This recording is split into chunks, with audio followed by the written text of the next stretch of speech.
नमस्कार दोस्तों, स्वागत है आपका हमारे चैनल टेल्स बाय यशु पर।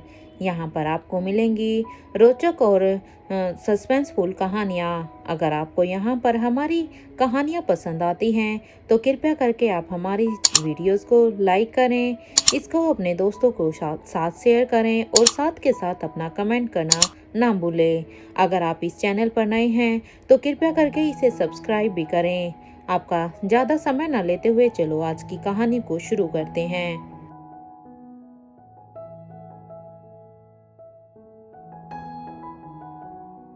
पिछले एपिसोड में हमने सुना था कि एक तरफ जहां पर मल्होत्रा परिवार में करवा चौथ बड़े ही धूमधाम से मनाया जा रहा था, वहीं गुलेरिया परिवार में भी, मारवा परिवार में भी सभी जगह करवा चौथ को बड़े ही धूमधाम से मनाया जा रहा था। वहीं इधर पेरिस में मनिका भूमिका के साथ साथ अब सभी लेडीज तैयार होकर वहां पर नीचे आ गई थी। तो वहीं अब वहां पर जेंट्स भी पूरी तरह से रेडी होकर अब इस फेस्टिवल को तो सेलिब्रेट करने के लिए आ गए थे। अनिका को देखकर तो रोहित अब उसे देखता ही रह गया था, क्योंकि आज अनिका सच में बहुत ही सुंदर लग रही थी। अनिका ने आज बहुत ही अच्छी तरह से खुद को रेडी किया था। तो वहीं निखिल का भी अब भूमिका को देखकर कुछ ऐसा ही हाल था। अनिका ने यहाँ पर एक हैवी लहंगा डाला हुआ था, जैसे एक ब्राइडल अपनी शादी में एक लहंगा डालती हैं, सेम वैसा ही अनिका ने अपना सारा ही मेकअप लाइका दुल्हन की तरह किया हुआ था। उसके हाथों में भरी भरी चूड़ियाँ, उसकी भरी भरी मेहंदी, इवन उनके पैरों में भी बहुत ज्यादा मेहंदी थी। अब उसे देखकर सच में ऐसा ही लग रहा था जैसे कोई दुल्हन अपने मंडप में जा रही हो। सभी लोग वहाँ पर हॉल में एकत्रित हो गए थे। यहाँ अनिका ने भी अब पूजा करना शुरू कर दिया था और आयशा मारवा के कहने के मुताबिक उसने कथा भी शुरू कर दी थी। अनिका भी यहाँ पर सबके बीच में बैठकर अब उस कथा को कहना शुरू करती है और साथ के साथ वहाँ पर उन सब ने जो अपनी अपनी थालियां सजाई थी, सभी लेडीजों ने वो अब अपनी थालियों को एक दूसरे को ऐसे पास करते हुए अब वहाँ पर करवा का गीत गाते हैं। नीचे हॉल में ये कथा चल रही थी। कथा के साथ साथ अब वो अपनी थालियों को एक्सचेंज करते हैं। कुछ ही देर में जब कथा पूरी हो गई तब अनिका ने अपनी आयशा माँ से पूछा, माँ मैंने सब कुछ ठीक तरीके से तो किया है ना? अब अनिका की इस बात का जवाब देते हुए अब आयशा मारवा कहती है, हाँ बेटा, तुमने सब कुछ पूरी तरह से ठीक किया है। और अब वो कहती है, वैसे इसमें तो कोई भी दो राय नहीं है, क्योंकि तुम्हें बस जब तुम्हारी नई शादी हुई थी तब मैंने तुम्हें एक बार ही बताया था, और तब से लेके आज तक तुम इस व्रत को इतनी ही श्रद्धा के साथ करती आ रही हो। और फिर जैसे तुम डाउन टू अर्थ हमेशा पूछती हो कि मेरे से कोई गलती तो नहीं हुई। सच में अनिका, मुझे एक यही खूबी सच में तुम्हारी बहुत अच्छी लगती है, क्योंकि तुम्हारे अंदर किसी भी तरह का अहम नहीं है, और जितनी श्रद्धा से तुम रोहित के लिए ये व्रत रखती हो उससे तो मुझे सच में बहुत ही अच्छा लगता है। और फिर अब वो सभी से ही कहती है कि तुम सब भी अब बाहर जाओ और देखो, चांद को देखकर अपना व्रत पूरा करो, अगर चांद निकल गया हो तो। ये कहते हुए ही अब आयशा मारवा भी एलिवेटर से सीधा ही अब अपने रूम की तरफ जाने लगती है। आयशा मारवा को इस तरह जाते हुए देखकर अब अनिका और रोहित दोनों को ही अब शक हो जाता है, क्योंकि वैसे तो उन्हें शक सुबह जब आयशा मारवा खुद अब बाद में अपनी प्लेट सजाकर अपना खाना खा रही थी तो उन्हें सभी ही हो गया था, लेकिन अब उनका शक यकीन में बदल रहा था। अब उसके बाद भी वो दोनों अब कुछ नहीं करते हैं। अब तक अंजलि मामी के साथ अनिका और भूमिका भी वहां से बाहर की तरफ जाने लगती हैं। तो वहीं रेखा मौसी के साथ तीनों बच्चे वो लोग भी वहां पर आ जाते हैं, और फिर वो सभी अब गार्डन की तरफ जाने लगते हैं। एक तरफ यहाँ पर रोहित के पैलेस में कथा पूर्ण हो चुकी थी और सब अब यहाँ पर चांद के निकलने का वेट कर रहे थे। तो वहीं दूसरी तरफ स्वाति मल्होत्रा भी अपनी गुफा में आज अच्छे से पूरी तरह से सज धज कर तैयार हो रखी थी। वैसे स्वाति मल्होत्रा हमेशा अपने सिंपल से वेशभूषा में ही रहती थी, लेकिन आज स्वाति मल्होत्रा ने भी खुद को आज एक दुल्हन की तरह सजाया हुआ था। स्वाति मल्होत्रा ने भी आज एक रेड कलर की साड़ी बांधी हुई थी और उसने उसके हाथों में रेड कलर की चूड़ियां, उसके माथे पर बिंदी, और स्वाति मल्होत्रा ने भी अपने हर एक श्रृंगार को बखूबी किया हुआ था। स्वाति मल्होत्रा यहाँ पर अपनी गुफा में बैठकर अकेले ही अपनी कथा कर रही थी, क्योंकि स्वाति मल्होत्रा को ये कथा खुद ही आती थी, इसलिए वो अपने आप ही पूजा करते हुए उस कथा को कह भी रही थी और सुन भी रही थी। अब तक स्वाति मल्होत्रा ने भी अपनी कथा को पूरा कर लिया था। उसके कथा को पूरा करने के बाद अब स्वाति मल्होत्रा करण की एक फोटो को निकालती है और अब उस फोटो को निकाल कर अब वो बाहर की तरफ आ जाती है, क्योंकि वो देखती है कि सच में चांद निकलने का समय हो गया है। बस अब किसी भी पल चांद निकल जाएगा और उसके बाद वो अपना व्रत खोल सकती थी। वहीं दूसरी तरफ आयशा मारवा भी अब तक अपने कमरे में जाने के बाद अब आयशा मारवा भी पूरी तरह से अब तैयार हो जाती है और अब वो तैयार होने के बाद अब वो अपनी अलमीरा का कबर्ड खोलती है और अब वो देखती है कि उसमें उसने एक धनंजय पीरामल की फोटो को रखा हुआ था, जो आज तक सभी की ही नजरों से उसने छिपा कर रखा हुआ था। इसलिए धनंजय पीरामल की फोटो को निकालकर अब वो भी टेरेस की तरफ जाने लगती है। कुछ ही देर के बाद अब चांद भी आ जाता है। उसे देखकर अब सभी उसे ही नमन करती हैं, क्योंकि यहाँ पर नीचे गार्डन में सभी अपना करवा चौथ को मना रहे थे, तो वहीं आयशा मारवा भी टेरेस पर थी। अब सभी बारी बारी से अपने चांद की पूजा करने लगती हैं। वहां जब रोहित ने अनिका की तरफ देखा तो अब अनिका भी एक स्माइल करती है और अब स्माइल से अब वो रोहित को अपने पास बुलाती है। अनिका अब रोहित को अपने पास बुलाते हुए पहले वो अच्छी तरह से चांद की पूजा करती है। चांद की पूजा करने के बाद अब अनिका रोहित की पूजा करती है और उसके बाद अब अनिका और रोहित दोनों ने ही अब तक अपना चांद की पूजा और एक दूसरे की पूजा कर ली थी। अनिका अब रोहित को कहती है, मिस्टर मारवा, क्या अब आप मुझे पानी नहीं पिलाएंगे या आज ऐसे ही मुझे पूरी रात भी प्यासा ही रहना पड़ेगा। अनिका की ये बात सुनकर अब रोहित उसकी थाली में से अब वो पानी का गिलास उठाते हैं और अब वो अनिका को पानी पिला देते हैं। अनिका ने तो पानी अच्छी तरह से पी लिया था, लेकिन अब बारी थी रोहित की, क्योंकि रोहित ने भी तो अनिका के लिए व्रत रखा था। अब रोहित अनिका से कहता है, अनिका ये ठीक नहीं है, क्योंकि तुमने खुद तो मेरे हाथों से पानी पी लिया, लेकिन अब मुझे कौन पानी पिलाएगा। रोहित की ये बात सुनकर अब अनिका रोहित को चिढ़ाते हुए कहती है, मिस्टर मारवा, आप अपने हाथ से खुद ही पानी पी लीजिए ना। हालांकि अनिका अच्छी तरह से जानती थी कि रोहित को पानी अब अनिका को ही पिलाना था, लेकिन अब अनिका उसे थोड़ा सा परेशान करना चाहती है। अब रोहित कहता है, अनिका देख लेना, फिर कभी तुम मुझे बाद में बोलो, फिर मैं शायद तुम्हारी कोई भी बात नहीं सुनने वाला हूँ। रोहित ने भी यहाँ पर एक रोमांटिक से अंदाज में अनिका को एक धमकी दे दी थी।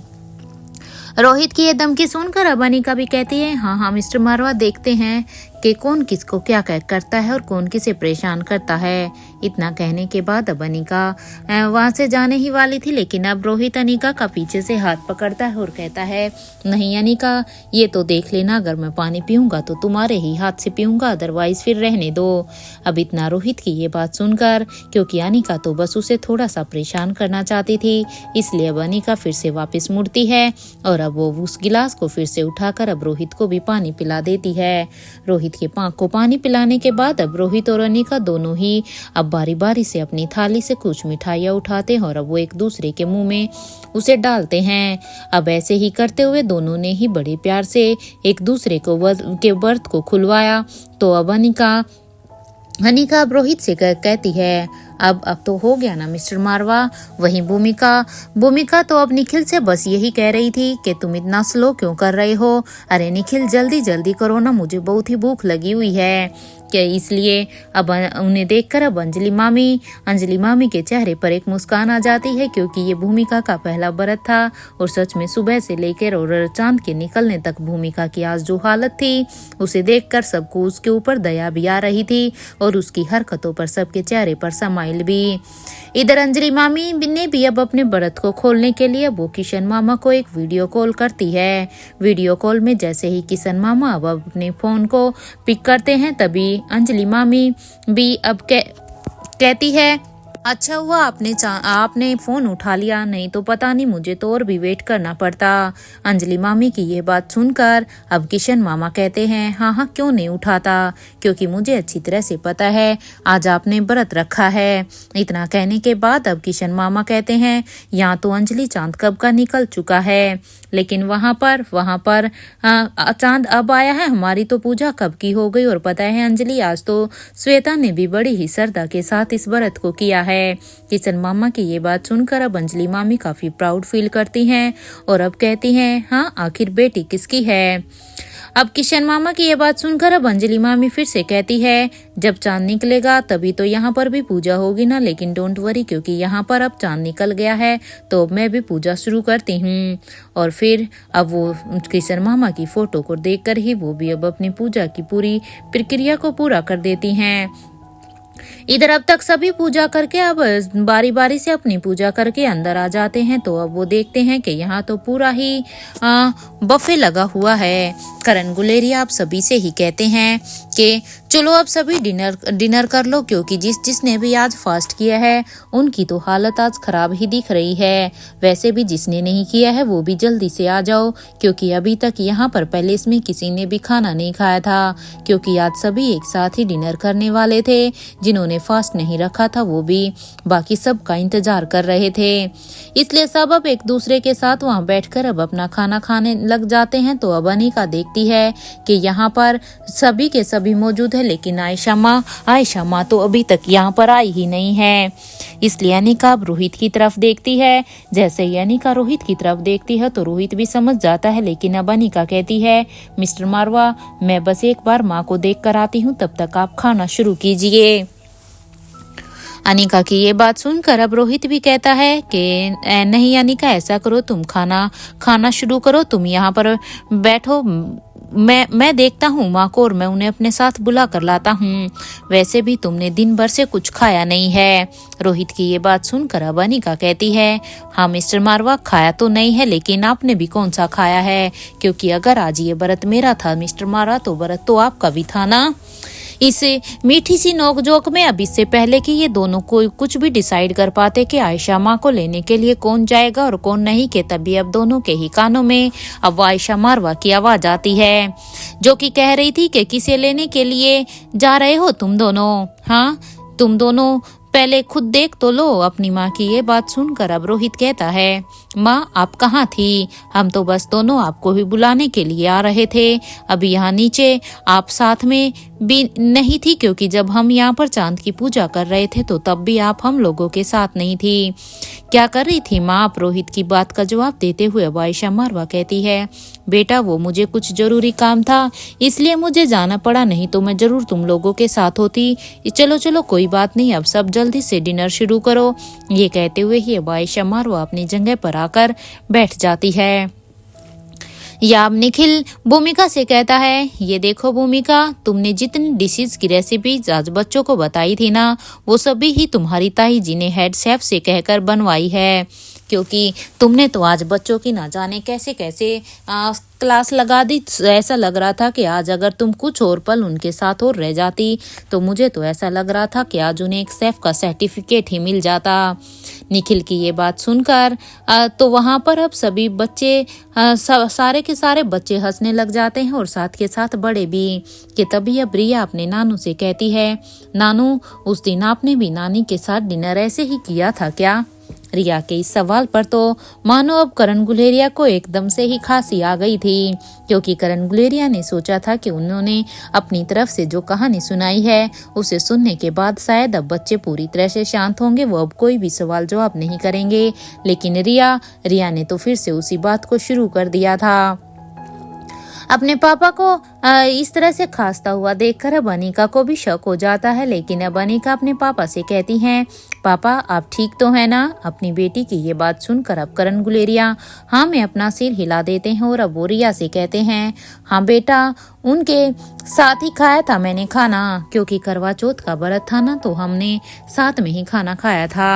अब करण गुलेरिया रिया को ये बात कह देते हैं। ये कहने के बाद अब करण गुलेरिया अब अपने मन में ही कहते हैं, बस ना चला था स्वाति के पापा का, वरना वो तो मुझे पानी भी नहीं पीने देते, क्योंकि अगर उस समय स्वाति के पापा का सच में पूरी तरह से बस चलता तो फिर तो शायद मुझे ऐसे ही रहना पड़ता।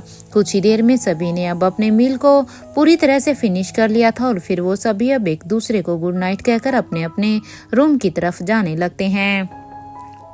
इधर अपने रूम की बालकनी में खड़ी अनिका अब चांद को ही बड़े ध्यान से देख रही थी, क्योंकि नीचे खाना फिनिश करने के बाद अब रोहित और अनिका भी अपने कमरे में आ गए थे। अपने कमरे में आने के बाद अनिका सीधे ही अब बालकनी में खड़ी हो गई थी। इधर रोहित अभी तक अपने कपड़े चेंज कर रहा था और हवा में उसके जब अनिका यहाँ पर बालकनी में खड़ी हुई थी तो हवा इतनी तेज चल रही थी कि अनिका के खुले हुए बाल उस हवा में उड़ रहे थे। तभी उसके कानों में अब रोहित की आवाज आती है। रोहित कमरे से ही अनिका को इधर कमरे में बुला रहा था, लेकिन अनिका अभी भी बालकनी में खड़ी हो रखी थी। अनिका को इस तरह से देखकर अब रोहित भी समझ जाता है कि शायद अनिका थोड़ी सी अपसेट है, इसलिए अब रोहित अनिका के ही पास सीधा ही बालकनी में चला जाता है। रोहित अब वहां पर अनिका के पास जाता है और अब वो उसके कंधों पर अपनी चिन को रखते हुए कहता है, क्या हुआ अनिका, क्या सोच रही हो तुम? रोहित की इस बात पर अब अनिका कुछ भी नहीं कहती है। अनिका को इस तरह से अपसेट देखकर अब रोहित कहता है, कुछ कहोगी नहीं क्या अनिका? क्या कुछ ऐसी बात है जो तुम्हें परेशान कर रही है? अगर कोई ऐसी बात है तो प्लीज मुझे बताओ ना, आखिर हुआ क्या है? अब रोहित की ये बात सुनकर अब अनिका कहती है, क्या कहूँ मैं आपको, आप खुद ही बता दीजिए ना, क्योंकि मुझे तो सच बताऊं तो कई बार कुछ भी समझ नहीं आता। अनिका के ये बात सुनकर अब रोहित समझ जाता है कि हाँ, अनिका सच में अपसेट ही है, इसलिए अब वो उसके दोनों कंधों को पकड़कर रोहित अब उसे अपनी तरफ घुमा देता है और बस उसके चेहरे को ही देखता रहता है। उसके चेहरे को अच्छी तरह से देखने के बाद रोहित समझ जाता है कि हाँ, सच में उसका शक बिल्कुल ही सही है। रोहित की नजरों को पकड़ते हुए अनिका अब उसे एक जोर का हक कर लेती है और अब वो दोनों इसी तरह से एक दूसरे की बाहों में ही थे। अब अनिका को हक करने के बाद रोहित अब उसकी कमर को सहलाते हुए कहता है, अनिका क्या हुआ है? क्या तुम सच में आयशा माँ को लेकर ही परेशान हो क्या, या वजह कोई और है? रोहित की ये बात सुनकर अब अनिका कहती है, मिस्टर मारवा, वजह तो बहुत सारी ही हैं। अब किन किन वजहों की शिकायतें करूं मैं? अनिका की ये बात सुनकर अब रोहित कहता है, अनिका मैं समझ सकता हूँ कि तुम इस समय क्या फील कर रही होगी, लेकिन कुछ चीजें टाइम पर ही डिपेंड करती हैं और जिस चीज का जब टाइम आता है उस समय वो हो जाती हैं। हमारे सोचने मात्र से कभी भी कुछ नहीं होता, इसलिए जो चीज हमारे हाथ में नहीं हो उसे हमें समय पर छोड़ देना चाहिए, क्योंकि जब उस चीज का समय आता है तो सारी ही चीजें बखूबी अपने आप ही ठीक हो जाती हैं। रोहित की ये बातें सुनकर अब अनिका भी उससे हक करते हुए तो हल्का सा अपना सिर हिलाती है और अब अनिका कहती है, हाँ मिस्टर मारवा, ये मैं भी अच्छी तरह से जानती हूँ, लेकिन कब तक ऐसे ही चलता रहेगा? क्योंकि हम अपनी फैमिली में सभी को देख रहे हैं। एक तरफ जहाँ पर स्वाति माँ है, स्वाति माँ मैं अच्छी तरह से जानती हूँ कि स्वाति माँ आज भी पापा के लिए व्रत रखती होंगी, क्योंकि जिस तरह से पापा ने बताया कि स्वाति मल्होत्रा ने उन पहला व्रत रखा था और पापा उनसे मिलने के लिए गए थे, तो स्वाति माँ की जिंदगी में तो कोई और था ही नहीं। इसलिए मैं पूरी तरह से श्योर हूँ कि माँ ने इस साल भी पापा के लिए जरूर व्रत रखा होगा। भले ही वो हमें कभी दिखाती नहीं है, वो कभी हमें इस बात का आभास होने नहीं देती है। अनिका की इस बात को सुनकर अब रोहित भी हाँ में अपना सिर हिला देता है। अब अनिका फिर से कहती है, एक तरफ जहाँ माँ अपना करवा चौथ का ये व्रत अकेले मनाती है, तो वहीं आप आयशा माँ की हालत ही देख लीजिए, क्योंकि उनके जिस तरह से वो करती हैं कि वो चुपके से इस व्रत को मनाती हैं, और वो इतना मैं पक्का भी कहती हूँ कि वो करवा चौथ का व्रत डेफिनेटली रखती हैं। लेकिन कब तक मिस्टर मारवा? मुझे तो सच में कई बार इस सिचुएशन पर बड़ा ही दुख भी होता है। अनिका की इन बातों को सुनकर अब रोहित के पास भी कहने के लिए कुछ भी नहीं था, क्योंकि रोहित भी इन बातों को अच्छी तरह से समझ रहा था। इसलिए अब रोहित अनिका से कहता है, एनीवे अनिका, कोई बात नहीं, क्योंकि जब मैंने पहले भी कहा है, जब इस चीज का समय आएगा तो सब कुछ ठीक हो जाएगा। और हाँ, अब शायद ज्यादा समय नहीं बचा है, अब जल्द ही इन सब के आपस में मिलने का समय भी आएगा। ये कहते हुए अब रोहित अनिका को और भी जोर का हक कर लेता है। एक तरफ जहां पर अनिका और रोहित एक दूसरे को हक करके खड़े हुए थे, तो वहीं दूसरी तरफ अब तक करण गुलेरिया भी अब तक अपने कमरे में चला जाता है। और करण गुलेरिया भी आज इस करवा चौथ पर स्वाति मल्होत्रा को बहुत ही याद कर रहा था। वो अपने रूम से ही चांद को देखते हैं, तो वहीं जहां पर करण गुलेरिया इस तरह चांद को देखते हुए बहुत ही उदास थे, क्योंकि आज आज का ये दिन उसे स्वाति मल्होत्रा की बहुत ही याद दिला रहा था। करण अभी अपने ख्यालों में ही यही सोचते हैं कि काश स्वाति यहाँ पर मेरे साथ होती, काश स्वाति जिंदा होती तो वो भी मेरे लिए और मैं उसके लिए कितने ही चाव से ये व्रत रखता। कि एक तरफ करण यही सोच रहे हैं तो वहीं आयशा मारवा भी अभी अपने कमरे की खिड़की पर खड़ी होकर अभी चांद को ही बड़े ध्यान से देख रही थी। उसके हाथों में आज धनंजय की वो डायरी थी जो रोहित ने उसे दी हुई थी। जहां एक तरफ अभी आयशा भी अपने विंडो में थी तो वहीं अपने रूम की बालकनी में खड़ी आज अंजलि भी चांद को ही निहार रही थी। सभी ने हालांकि अपनी अपनी पूजा कर ली थी, लेकिन आज सभी अपने अपने पार्टनर के वियोग में ऐसे चांद को आज ऐसे देख रहे थे जैसे न जाने चांद से उन्हें क्या ही शिकायत हो। अंजलि मल्होत्रा अपनी बालकनी में खड़े हुए चांद को देखते हुए अब कहती है कि सच में मैंने कभी सोचा नहीं था कि जिसके लिए मैं अपना पहला व्रत रखूंगी उसके बाद फिर मैं अपनी जिंदगी में वो मौका मुझे कभी मिलेगा ही नहीं, क्योंकि मैं फिर जिंदगी में कभी उसके लिए दोबारा व्रत नहीं कर पाऊंगी, क्योंकि मैंने बस राजीव के लिए एक बार ही व्रत रखा था। इतने साल हो गए हैं लेकिन फिर भी पता नहीं क्यों हर बार मुझे इसकी याद आ जाती है।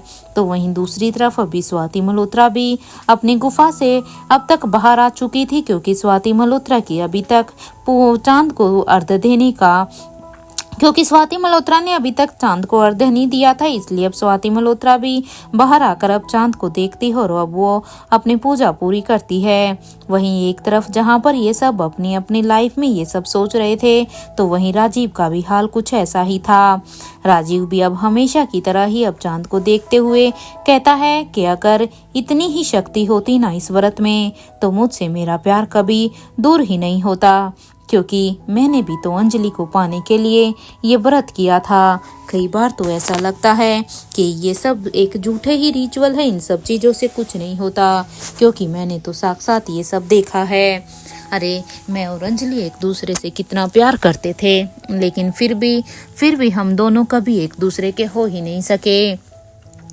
जहाँ पर सभी आज अपने पार्टनर के वियोग में ऐसे चांद को देख रहे थे तो वहीं दूसरी तरफ अब तक एक शख्स ऐसा भी था जिसे चांद आज खुद ही देख रहा हो। हर साल की तरह इस साल भी बूढ़े किंग अब धनंजय से मिलने के लिए उस वार्ड में गए थे और अब उन्होंने उस स्टैचू से कहा कि उस बटन को प्रेस कर दो जिससे चांद की पूरी रोशनी इसके चेहरे पर आए। किंग की ये बात सुनकर अब वो स्टैचू भी यही करती है। अब वो वहां पर एक विंडो जैसे ही वो वहां पर उस बटन को प्रेस करती है तभी वहां पर एक विंडो विजिबल हो जाती है जिससे वो स्टैचू अब खोल देती है। उस विंडो को खोलने के बाद और फिर वो अब बाहर देखती है कि कोई भी यहाँ पर ना आ सके। बूढ़े किंग अब धनंजय के सिर पर अब अपना हाथ फेरते हुए कहते हैं, बस अब कुछ वक्त और मेरे बच्चे। वैसे मुझे एक बात बताओ, क्या तुमने अपने बेटे के एहसास को महसूस किया है? क्योंकि कुछ समय पहले यहाँ पर जब रोहित आया था, जब उसने तुम्हें छुआ था, क्या तुम्हें वो एहसास ही पता है? तुम जानते हो अब वो बड़ा हो गया है। देखो ना मेरी नाक में कितना ही दम करके रखा हुआ है तुम्हारे बेटे ने। सच में कितना ही जिद्दी है वो, मुझे तो कई बार समझ में भी नहीं आता। जिस काम के लिए मैं उसे मना करता हूँ उसे बस वो तो करना ही करना होता है। अरे वो तो मेरी सुनता ही नहीं है, इस मामले में बिल्कुल वो अपनी माँ पर ही गया है। आयशा को भी उसकी माँ कितना ही कहती थी कि कार रेसिंग मत करो, लेकिन एक वो थी जो कभी भी उसकी सुनती ही नहीं थी। अगर वो हादसा उसके साथ नहीं हुआ होता ना तो आज भी उसे रोकना मेरे लिए सच में ही कितना ही मुश्किल होता, क्योंकि आयशा मारवा कार रेसिंग में कितनी नंबर 1 थी वो तो मुझे ही पता है। लेकिन सच में उसके साथ जो हादसा हुआ वो उस समय नहीं होना चाहिए था, उसके लिए मुझे भी बहुत ही दुख है। अगर बात रोहित की नहीं होती ना तो वो कभी भी कार रेसिंग नहीं छोड़ती। एक वक्त था जब उसे हराना किसी के भी बस की बात नहीं थी, और एक आज का वक्त है जब उसे तेज रफ्तार से भी अब डर लगने लगता है।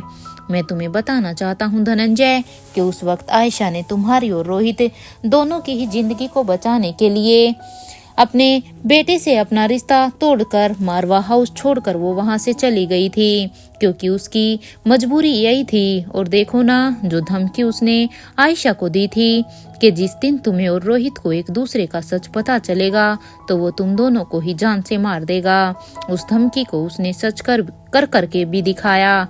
अब होश में आने के बाद तुम मुझसे इस बात पर नाराज मत होना कि जो ट्रैप तुम्हारे और आयशा के लिए तुम्हारे भाई ने खुद बिछाया था, मैंने उस ट्रैप से तुम्हें और आयशा को बचाया क्यों नहीं, या फिर मैंने अपने आदमियों को वहां पर क्यों नहीं भेजा तुम दोनों को ही बचाने के लिए। मुझे पता है जब तुम्हें होश में आएगा तो तुम्हारे न जाने कितने ही सवाल होंगे, तुम्हारे भी रोहित की जगह रोहित के जैसे मेरे से न जाने कितनी ही शिकायतें होगी। लेकिन प्लीज ये बात मैं तुम्हें पहले ही कह रहा हूँ, तुमने आयशा को गलत समझा था उस समय धनंजय के। उसने तुम्हें प्यार करने के बावजूद तुम्हारे भाई से शादी कर ली थी, क्योंकि जब उसने तुम्हारे भाई से शादी की थी तो उस समय उसने तुम्हें कोई धोखा नहीं दिया था, मजबूरी थी उसकी। तुम्हें तो पता भी नहीं है कि वो तो शादी से भागकर भी गई थी, लेकिन उसने मेरी बेटी को मजबूर ही इतना कर दिया था कि उसके पास कोई ऑप्शन ही नहीं बचा था। अगर मैं चाहता तो मैं अपनी बेटी के लिए बीच में जरूर आ सकता था और मैं अपनी बेटी को ऐसा करने से उसे बचा भी सकता था, लेकिन मैं नहीं चाहता था कि किसी को भी इस बात का पता चले कि वो कोई साधारण लड़की नहीं बल्कि वो मेरी बेटी है, किंग की बेटी है।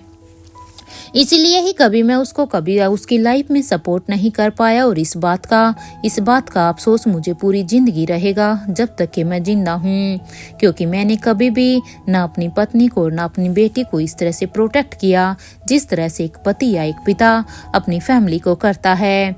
और कहते हैं ना कि जो होता है शायद अच्छे के लिए ही होता है, क्योंकि ये तो तुम भी अच्छी तरह से ही जानते थे ना कि अगर राजमहल के लोगों को पता चल जाता कि रोहित तुम्हारा बेटा है तो वो उसे मारने की कोशिश कर सकते थे।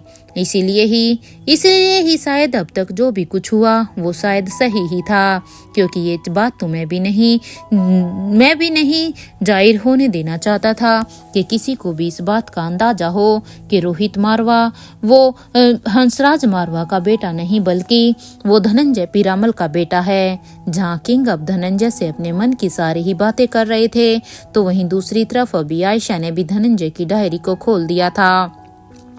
किंग यहाँ पर धनंजय से बात कर रहे थे क्योंकि किंग को अच्छी तरह से पता था कि धनंजय भले ही उसकी बातों पर कोई रिएक्ट ना करें, भले ही वो अभी कुछ बोल ना पाए, लेकिन हाँ वो उसकी बातों को अच्छे से सुन भी रहा था और समझ भी रहा था।